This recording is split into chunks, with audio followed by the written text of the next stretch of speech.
Today is April 28th, 2026. Here's your space and science briefing. NASA's Artemis III crewed lunar landing slips to no earlier than late 2027 as planners refine the timeline.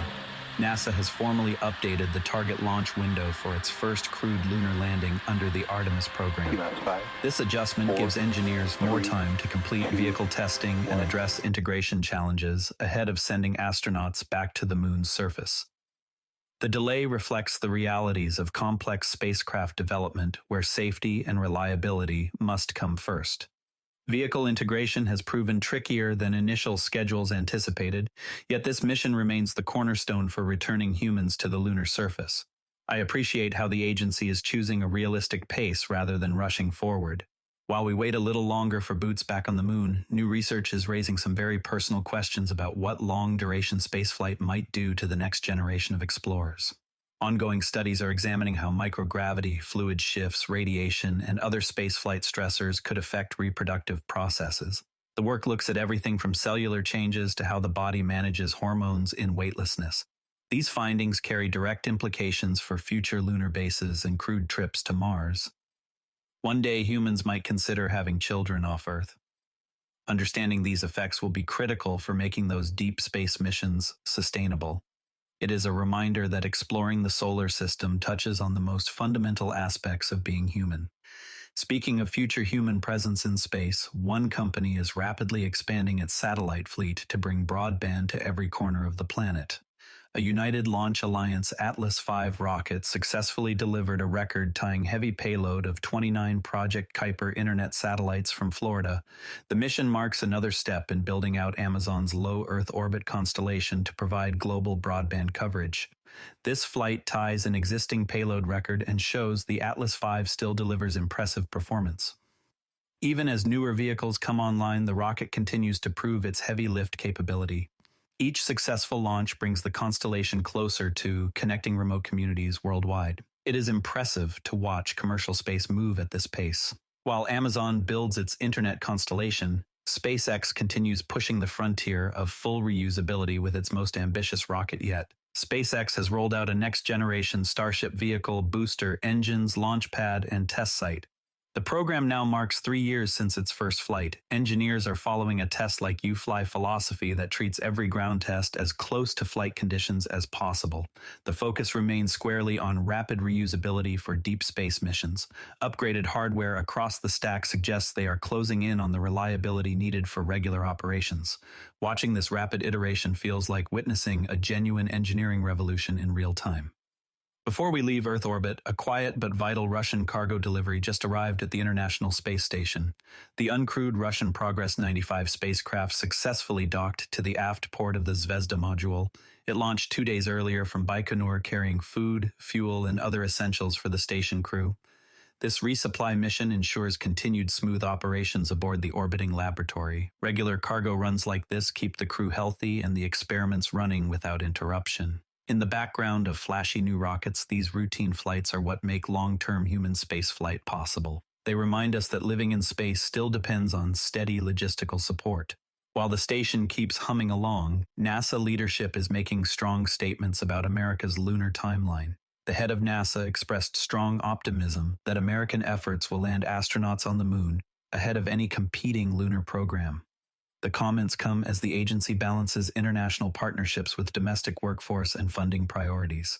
This confidence reflects a clear focus on maintaining the United States' lead in crewed exploration. At the same time, lawmakers continue to scrutinize budgets and potential program changes. It is a delicate dance between ambition and practical realities.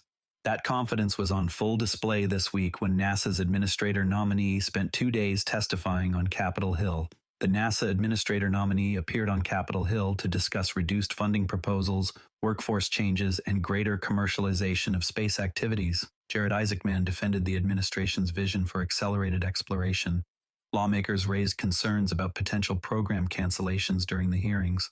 The back and forth highlighted how policy decisions shape the pace of our return to the moon. It was interesting to see a nominee with deep private sector experience addressing these questions directly. These conversations will likely influence priorities for years to come. Now, here's something that blew my mind when I looked into it. A new theoretical model suggests energy from decaying dark matter could have altered early galaxies and accelerated the formation of supermassive black holes. If you compressed all the dark matter in a typical galaxy into a volume the size of our solar system, its total mass would still outweigh everything visible by a factor of 5. Streams of energetic particles would pour into the hearts of newborn galaxies, heating and compressing the gas clouds that would otherwise take far longer to collapse. Imagine riding alongside one of those decay products, racing at nearly the speed of light. Within a few 100 million years, it could dump enough energy to trigger runaway accretion onto the first generation of black holes, letting them balloon to millions of solar masses while the universe was still less than 1 billion years old. The mechanism relies on a specific decay timescale, roughly 10 to the 25 years for some proposed dark matter candidates. That neatly matches the window when the James Webb Space Telescope sees these unexpectedly massive objects already in place. Yet we still do not know the exact particle properties that would produce exactly the right amount of energy without erasing other cosmological signals we already trust. We can model the gravitational ripples it leaves behind, but nobody yet knows whether this exotic decay truly happened, or if we are still missing an even stranger piece of the puzzle. That same telescope is also showing us how difficult some observations still are, even with the most powerful instrument we have ever launched. Astronomers used the James Webb Space Telescope to study promising exomoon candidates around a star in the habitable zone they were hoping to find an Earth-Moon analog.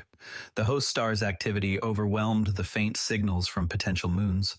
This illustrates the extreme challenges of directly detecting small bodies around distant worlds. Even cutting-edge instruments face limits when stellar noise drowns out the subtle clues we seek. It is a humbling reminder of how much ingenuity will still be needed to confirm the existence of exomoons. Closer to home, our Mars rovers continue to uncover surprising chemistry that could rewrite parts of the red planet's story. The Curiosity rover analyzed a Martian rock and identified 7 previously unseen organic molecules. This marks the most diverse collection detected so far in a single sample. Curiosity drilled into the rock inside Gale Crater, and its onboard laboratory detected these distinct organic molecules that had never been seen before on the red planet. The molecules survived billions of years of radiation and oxidation. This discovery adds to the growing inventory of complex carbon chemistry on the red planet.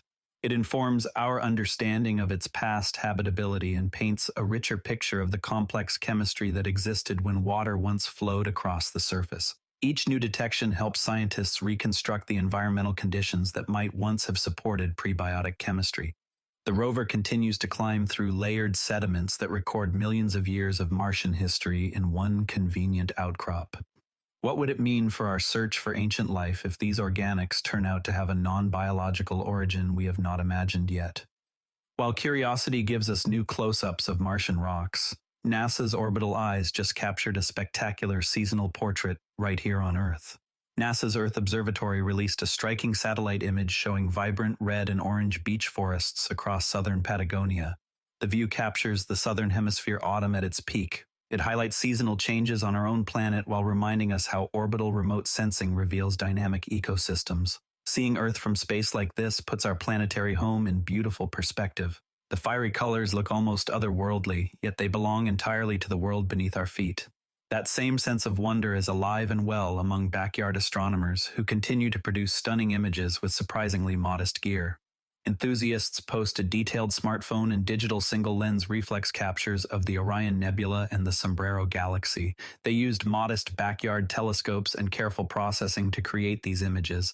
The results demonstrate how accessible equipment combined with patience can still reveal the beauty of deep sky objects. It is genuinely inspiring to see what dedicated amateurs achieve from their own backyards.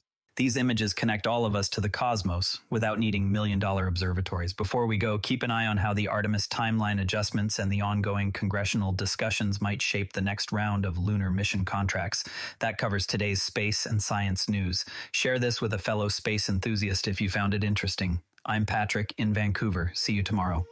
This podcast is curated by Patrick, but generated using AI voice synthesis of my voice using ElevenLabs. The primary reason to do this is I unfortunately don't have the time to be consistent with generating all the content and wanted to focus on creating consistent and regular episodes for all the themes that I enjoy, and I hope others do as well.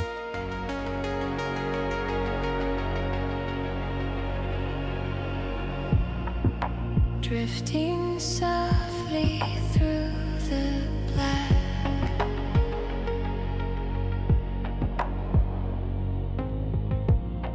A million stars behind our back.